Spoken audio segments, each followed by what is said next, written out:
Believe it or not, the United States is all set to reopen 4 legal U.S.-Mexico crossings on a Thursday after high levels of illegal immigration receded, according to the Biden administration, and freed up U.S. border personnel. The U.S. will now resume operations at an international bridge in Eagle Pass, Texas, 2 crossings in Arizona, and another near San Diego, California. U.S. Customs and Border Protection has assured that it will continue to prioritize border security. Last month, U.S. border authorities struggled to protect migrants whose numbers touched a record high of 11,000 in a single day, as well as to process them.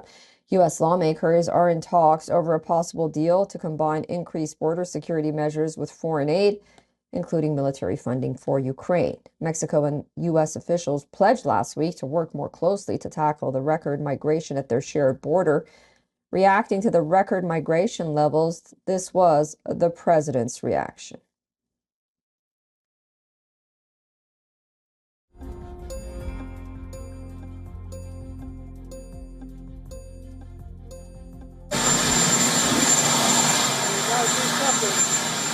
ought to give me the money I need to protect the border.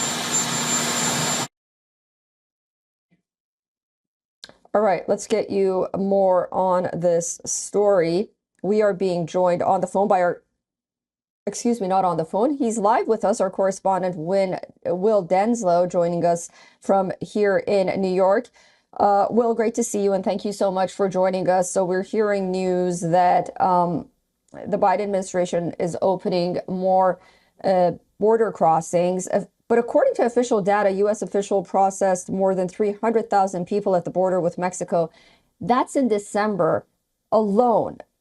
Are there currently receding migrant numbers, and are they expected to rise again? Well, that's certainly the message from the Biden administration. If we look at just the Tucson area alone in November, which saw around 120,000 migrant encounters, putting that into a degree of perspective, that is a 158% rise from the same period a year ago. So a huge surge in these migrant encounters. That is why we saw border enforcement taking those decisions to close areas like the border crossing of Lukeville, Arizona, that typically sees between 2,000 to 3,000 people cross that border each and every single day. Those border areas are absolutely vital to remain open for local economies. That is why Lopez Obrador, the president of Mexico, in a recent meeting with U.S. Secretary of State Antony Blinken, said that reopening of these borders was absolutely a top priority for Mexico. What we are hearing is from border enforcement that we are seeing this drop in migrants trying to cross the border between Mexico and the United States. But there are real concerns about the wider issue going forward. Of course, we've seen more than 500,000 people cross the Darien Gap so far we saw last year. That's the crossing between South and Central America. That is around twice as many as the year previous. So real concerns about the flow of migrants trying to come to the United States. The US is working closely with Mexico. Mexico's president saying that important agreements have been reached with the US without going into further details.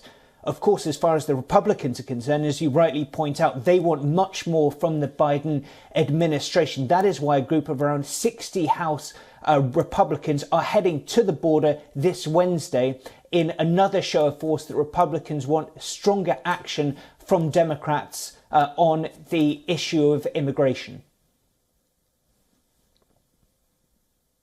Will Denslow joining us from New York. Will, thank you so much for joining us. And yeah, it is absolutely fascinating to see that the president himself doesn't head to the border himself.